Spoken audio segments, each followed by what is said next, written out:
"Look," said the little man, "I don't know who you are, and I'm telling you this. You could ruin me, but I got to tell you. I get Moonbaum here. I get Moonbaum himself here. You ask Manny or Saul. I get the best arrow shot in the world here to fire that arrow for what's-his-name." "Tristram," said Tolman. "Don't prompt me," bellowed the little man. "For Tristram, what happens? Do I know he's got arrows you shoot bears with? Do I know he ain't got caps on 'em? If I gotta know that, why do I have Mitnick? Moonbaum is sitting right there. The tapestry comes down, and out rolls this guy shot through the heart, only the arrow is in his stomach. So what happens? So Moonbaum laughs. That makes Moonbaum laugh. The greatest love story in the history of pictures, and Moonbaum laughs." The little man raced over to a large chest, opened it, took out a cigar, stuck it in his mouth, and resumed his pacing. "How do you like it?" he shouted. "I love it," said Tolman. "I love every part of it. I always have." The little man raised his hands above his head. "He loves it. He hears one, maybe two scenes, and he loves every part of it. Even Moonbaum don't know how it comes out, and you love every part of it."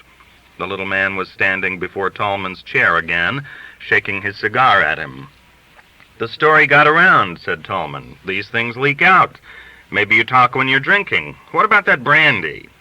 The little man walked over and took hold of a bell rope on the wall next to the tapestry. "Moonbaum laughs like he's dying," he said. "Moonbaum laughs like he's seen Chaplin." He dropped the bell rope. "I hope you really got that 100-year-old brandy," said Tolman. "Don't keep telling me what you hope," howled the little man. "Keep listening to what I hope." He pulled the bell rope savagely. "Now we're getting somewhere," said Tolman. For the first time, the little man went to a chair and sat down. He chewed on his unlighted cigar. "Do you know what Moonbaum wants her called?" he demanded, lowering his heavy lids. "I can guess," said Tolman. "Isolde." "Birds of a feather," shouted his host. "Horses of the same color. Isolde. Name of God, man, you can't call a woman Isolde. What do I want her called?" "You have me there," said Tolman. "I want her called Dawn," said the little man, getting up out of his chair. "It's short, ain't it? It's sweet, ain't it? You can say it, can't you?"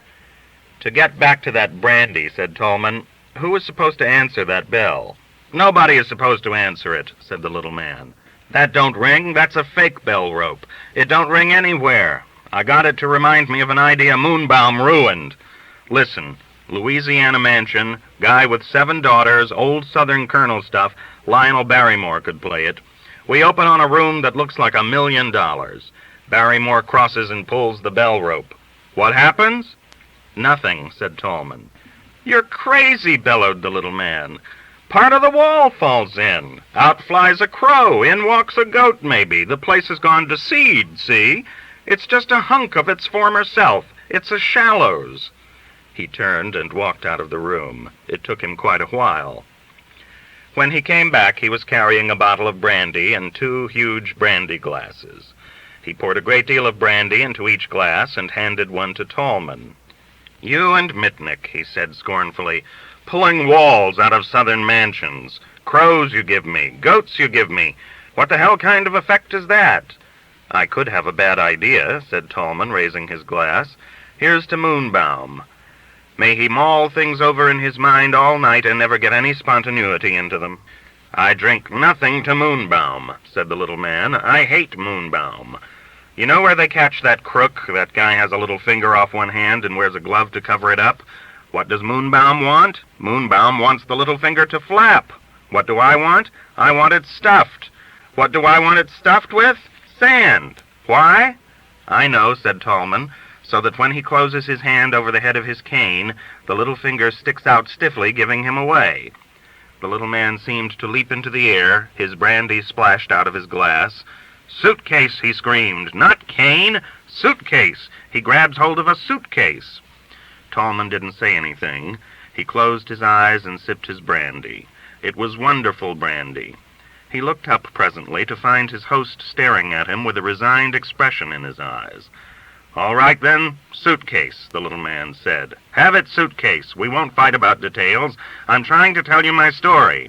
I don't tell my stories to everybody." "Richard Harding Davis stole that finger gag, used it in Gallagher," said Tolman. You could sue him." The little man walked over to his chair and flopped into it. "He's beneath me. He's beneath me like the dirt. I ignore him." Tallman finished his brandy slowly. His host's chin sank upon his chest. His heavy eyelids began to close. Tallman waited several minutes and then tiptoed over to the marble stairs. He took off his shoes and walked up the stairs carefully. He had the heavy door open when the little man shouted at him.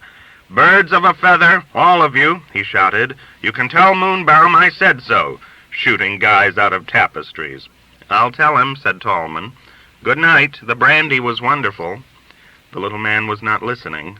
He was pacing the floor again, gesturing with an empty brandy glass in one hand and the unlighted cigar in the other. Tallman stepped out into the cool air of the courtyard and put on one shoe and laced it. The heavy door swung shut behind him with a terrific crash. He picked up the other shoe and ran wildly toward the trees and the oddly shaped plants. It was daylight now. He could see where he was going. Death in the Zoo. Naturalists, who are easily baffled by the behavior of animals, are still wondering why Big Bill, a polar bear at the Fleischhacker Zoo in San Francisco, killed his mate Min so unexpectedly. Bill was lying down, strumming at the bedboard with his fingers, dreaming of the ice floes or trying to remember where he had put something, when Min tiptoed into the room. Tiptoeing again, thought Bill, like a gaddarn poodle dog. What she said and did in the next few minutes we shall reconstruct later. At the end of it, Bill rolled out of bed and killed her, after which he dragged her 30 feet to a pool of water and held her under for several minutes to make sure. I saw the male polar bear at the Central Park Zoo duck his mate one Sunday last April. He grabbed her ear, pulled her head under, kept her there 10 seconds or so, and then let her go, growling half playfully, "That's for nothing." The Central Park polar bears seem to like each other, which is a break for the zoo attendants, the homicide squad, and the female bear. Perhaps the principal trouble with American zoos as regards bears is that the men in charge of them think that all female bears look alike to a male bear. This conclusion, arrived at from the premise that all female bears look alike to the men in the zoo, is unfortunate to the point of being deadly. To a male polar bear, female polar bears are as different as thumbprints to a G-man. A male polar bear likes only about one female in every 50 he comes across in a day's courting swim. Some bears swim 75 miles along a bear-infested coast before they find a female cute enough to bother with. Not knowing this, the Fleischhacker Zoo men brought Bill a mate one spring that he couldn't abide. She put starch into everything she washed, and cheese into everything she cooked.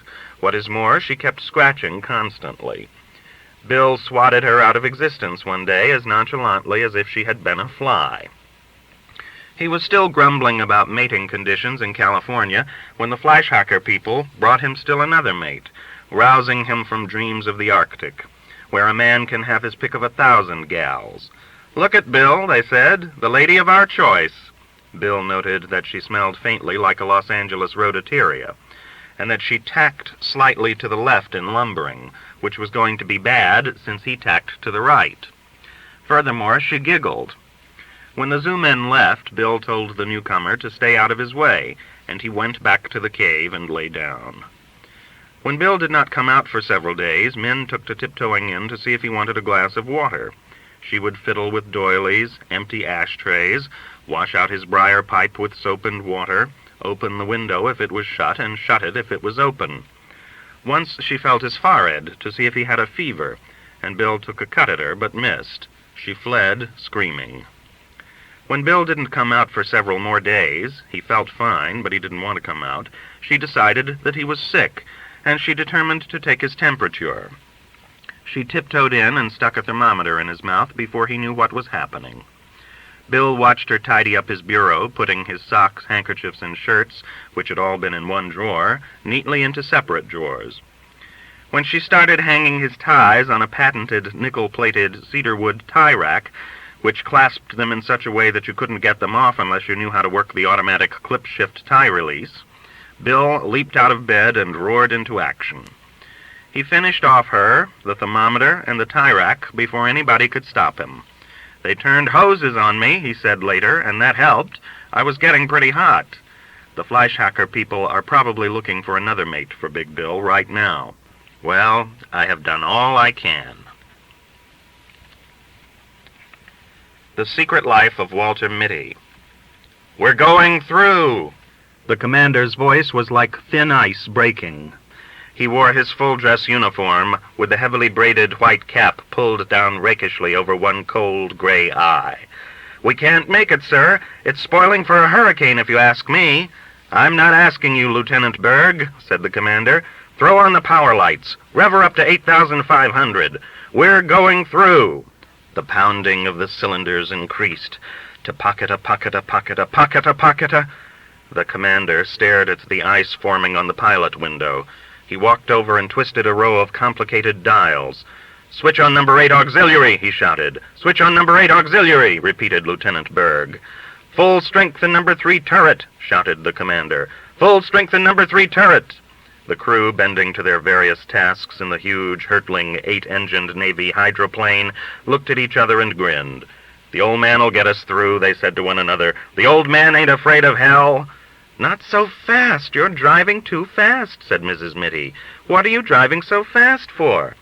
Said Walter Mitty. He looked at his wife in the seat beside him with shocked astonishment. She seemed grossly unfamiliar, like a strange woman who had yelled at him in a crowd. You were up to 55, she said. You know I don't like to go more than 40. You were up to 55. Walter Mitty drove on toward Waterbury in silence, the roaring of the SN-202 through the worst storm in 20 years of Navy flying, fading in the remote, intimate airways of his mind. You're tensed up again, said Mrs. Mitty. It's one of your days. I wish you'd let Dr. Renshaw look you over. Walter Mitty stopped the car in front of the building where his wife went to have her hair done. Remember to get those overshoes while I'm having my hair done, she said. I don't need overshoes, said Mitty.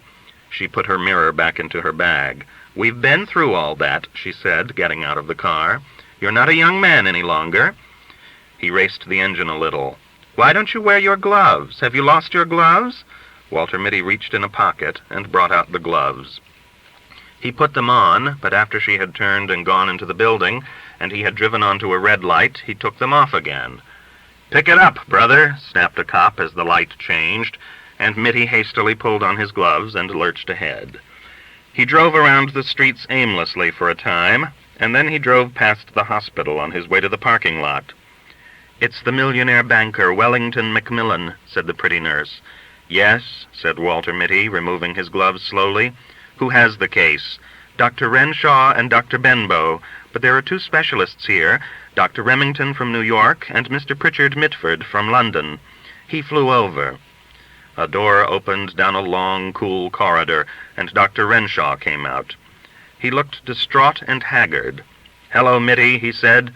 We're having the devil's own time with Macmillan, the millionaire banker, and close personal friend of Roosevelt. Obstrurosis of the ductal tract. Tertiary. Wish you'd take a look at him. Glad to, said Mitty. In the operating room there were whispered introductions. Dr. Remington, Dr. Mitty. Mr. Pritchard Mitford, Dr. Mitty. I've read your book on streptothrombosis, said Pritchard Mitford, shaking hands. A brilliant performance, sir. Thank you, said Walter Mitty. Didn't know you were in the States, Mitty, grumbled Remington. Coals to Newcastle, bringing Mitford and me up here for a tertiary. You are very kind, said Mitty. A huge, complicated machine, connected to the operating table with many tubes and wires, began at this moment to go pocketa, pocketa, pocketa.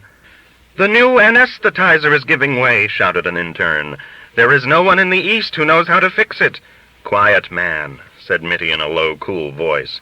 He sprang to the machine, which was now going pocketa, pocketa, queep, pocketa, queep. He began fingering delicately a row of glistening dials. Give me a fountain pen, he snapped. Someone handed him a fountain pen. He pulled a faulty piston out of the machine and inserted the pen in its place. That will hold for 10 minutes, he said. Get on with the operation. A nurse hurried over and whispered to Renshaw, and Mitty saw the man turn pale. Choreopsis has set in, said Renshaw nervously. If you would take over, Mitty? Mitty looked at him, and at the craven figure of Benbow, who drank, and at the grave, uncertain faces of the two great specialists. "If you wish," he said. They slipped a white gown on him. He adjusted a mask and drew on thin gloves. Nurses handed him shining. "Back it up, Mac. Look out for that Buick." Walter Mitty jammed on the brakes. "Wrong lane, Mac," said the parking lot attendant, looking at Mitty closely. "Gee, yeah," muttered Mitty. He began cautiously to back out of the lane, marked exit only. "Leave her sit there," said the attendant. "I'll put her away." Mitty got out of the car. "Hey, better leave the key." "Oh," said Mitty, handing the man the ignition key. The attendant vaulted into the car, backed it up with insolent skill, and put it where it belonged. "They're so damn cocky," thought Walter Mitty, walking along Main Street. "They think they know everything." Once he had tried to take his chains off outside New Milford, and he had got them wound around the axles. A man had had to come out in a wrecking car and unwind them, a young, grinning garageman. Since then, Mrs. Mitty always made him drive to a garage to have the chains taken off. The next time, he thought, "I'll wear my right arm in a sling. They won't grin at me then. I'll have my right arm in a sling, and they'll see I couldn't possibly take the chains off myself." He kicked at the slush on the sidewalk. "Overshoes," he said to himself, and he began looking for a shoe store. When he came out into the street again, with the overshoes in a box under his arm, Walter Mitty began to wonder what the other thing was his wife had told him to get. She had told him twice before they set out from their house for Waterbury. In a way, he hated these weekly trips to town. He was always getting something wrong. Kleenex, he thought? Squibs? Razor blades? No. Toothpaste, toothbrush, bicarbonate, carborundum, initiative, and referendum. He gave it up. But she would remember it. "Where's the what's-its-name?" she would ask. "Don't tell me you forgot the what's-its-name." A newsboy went by shouting something about the Waterbury trial. "Perhaps this will refresh your memory." The district attorney suddenly thrust a heavy automatic at the quiet figure on the witness stand. "Have you ever seen this before?" Walter Mitty took the gun and examined it expertly. "This is my Webley Vickers 5080, he said calmly. An excited buzz ran around the courtroom. The judge rapped for order. "You are a crack shot with any sort of firearms, I believe," said the district attorney insinuatingly. "Objection," shouted Mitty's attorney. "We have shown that the defendant could not have fired the shot. We have shown that he wore his right arm in a sling on the night of the 14th of July. Walter Mitty raised his hand briefly, and the bickering attorneys were stilled. "With any known make of gun," he said evenly, "I could have killed Gregory Fitzhurst at 300 feet with my left hand." Pandemonium broke loose in the courtroom. A woman's scream rose above the bedlam, and suddenly a lovely dark-haired girl was in Walter Mitty's arms. The district attorney struck at her savagely. Without rising from his chair, Mitty let the man have it on the point of the chin. "You miserable cur!" "Puppy biscuit," said Walter Mitty. He stopped walking, and the buildings of Waterbury rose up out of the misty courtroom and surrounded him again. A woman who was passing laughed. "He said puppy biscuit," she said to her companion. "That man said puppy biscuit to himself." Walter Mitty hurried on. He went into an A&P. Not the first one he came to, but a smaller one farther up the street. "I want some biscuit for small young dogs," he said to the clerk. "Any special brand, sir?" The greatest pistol shot in the world thought a moment. "It says puppies bark for it on the box," said Walter Mitty. His wife would be through at the hairdresser's in 15 minutes, Mitty saw in looking at his watch, unless they had trouble drying it. Sometimes they had trouble drying it. She didn't like to get to the hotel first. She would want him to be there waiting for her as usual. He found a big leather chair in the lobby facing a window, and he put the overshoes and the puppy biscuit on the floor beside it. He picked up an old copy of Liberty and sank down into the chair. "Can Germany conquer the world through the air?" Walter Mitty looked at the pictures of bombing planes and of ruined streets.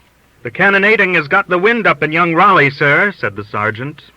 Captain Mitty looked up at him through tousled hair. "Get him to bed," he said wearily, "with the others. I'll fly alone." "But you can't, sir," said the sergeant anxiously. "It takes 2 men to handle that bomber, and the Archies are pounding hell out of the air. Von Richtmann's circus is between here and Solier." "Somebody's got to get that ammunition dump," said Mitty. "I'm going over. Spot of brandy?" He poured a drink for the sergeant and one for himself. War thundered and whined around the dugout and battered at the door. There was a rending of wood, and splinters flew through the room. "A bit of a near thing," said Captain Mitty carelessly. "The box barrage is closing in," said the sergeant.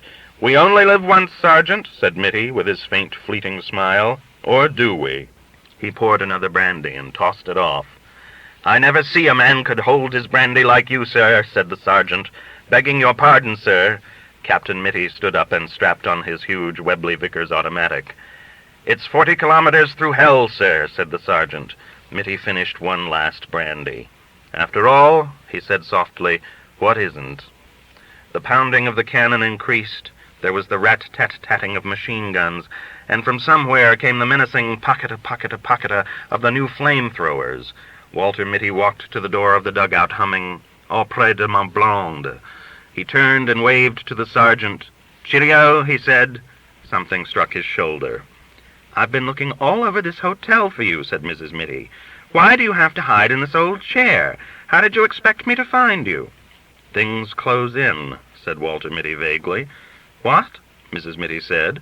"Did you get the what's-his-name? The puppy biscuit? What's in that box?"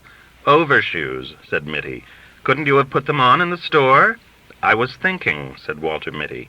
"Does it ever occur to you that I am sometimes thinking?" She looked at him. "I'm going to take your temperature when I get you home," she said.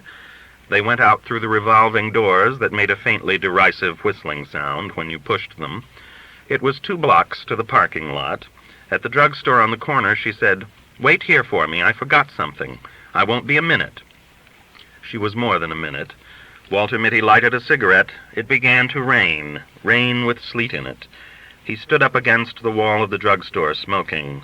He put his shoulders back and his heels together. "To hell with the handkerchief," said Walter Mitty scornfully. He took one last drag on his cigarette and snapped it away.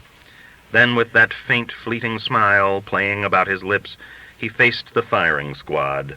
Erect and motionless, proud and disdainful, Walter Mitty the undefeated, inscrutable to the last. Interview with a Lemming. The weary scientist, tramping through the mountains of northern Europe in the winter weather, dropped his knapsack and prepared to sit on a rock. "Careful, brother," said a voice. "Sorry," murmured the scientist, noting with some surprise that a lemming, which he had been about to sit on, had addressed him. "It is a source of constant astonishment to me," said the scientist, sitting down beside the lemming, "that you are capable of speech." "You human beings are always astonished," said the lemming, "when any other animal can do anything you can. Yet there are many things animals can do that you cannot, such as stridulate or chirr, to name just one." "To stridulate or chirr, one of the minor achievements of the cricket. Your species is dependent on the intestines of the sheep and the hair of the horse." "We are a dependent animal," admitted the scientist. "You are an amazing animal," said the lemming. "We have always considered you rather amazing, too," said the scientist. "You are perhaps the most mysterious of creatures." "If we are going to indulge in adjectives beginning with M," said the lemming sharply, "let me apply a few to your species. Murderous, maladjusted, maleficent, malicious, and muffle-headed. You find our behavior as difficult to understand as we do yours?" "You, as you would say it, said it," said the lemming. "You kill, you mangle, you torture, you imprison, you starve each other. You cover the nurturing earth with cement. You cut down elm trees to put up institutions for people driven insane by the cutting down of elm trees. You could go on all night like that," said the scientist, listing our sins and our shames. "I could go on all night and up to 4 o'clock tomorrow afternoon," said the lemming. "It just happens that I have made a lifelong study of the self-styled higher animal. Except for one thing, I know all there is to know about you, and a singularly dreary, dolorous, and distasteful store of information it is, too, to use only adjectives beginning with D." "You say you have made a lifelong study of my species?" began the scientist. "Indeed I have," broke in the lemming. "I know that you are cruel, cunning, and carnivorous, sly, sensual, and selfish, greedy, gullible, and guileful." "Pray don't wear yourself out," said the scientist quietly. "It may interest you to know that I have made a lifelong study of lemmings, just as you have made a lifelong study of people. Like you, I have found but one thing about my subject which I do not understand. "And what is that?" asked the lemming. "I don't understand," said the scientist, "why you lemmings all rush down to the sea and drown yourselves." "How curious," said the lemming. "The one thing I don't understand is why you human beings don't." You could look it up. It all begun when we dropped down to Columbus, Ohio from Pittsburgh to play an exhibition game on our way out to St. Louis. It was getting on into September, and though we'd been leading the league by 6, 7 games most of the season, we was now in first place by a margin you could have got it into the eye of a thimble, being only a half a game ahead of St. Louis. Our slump had given the boys the leaping jumps, and they was like a bunch of old ladies at a lawn fete with a thunderstorm coming up, running around snarling at each other, eating bad and sleeping worse, and batting for a team average of maybe 186. Half the time nobody'd speak to nobody else without it was to bawl 'em out.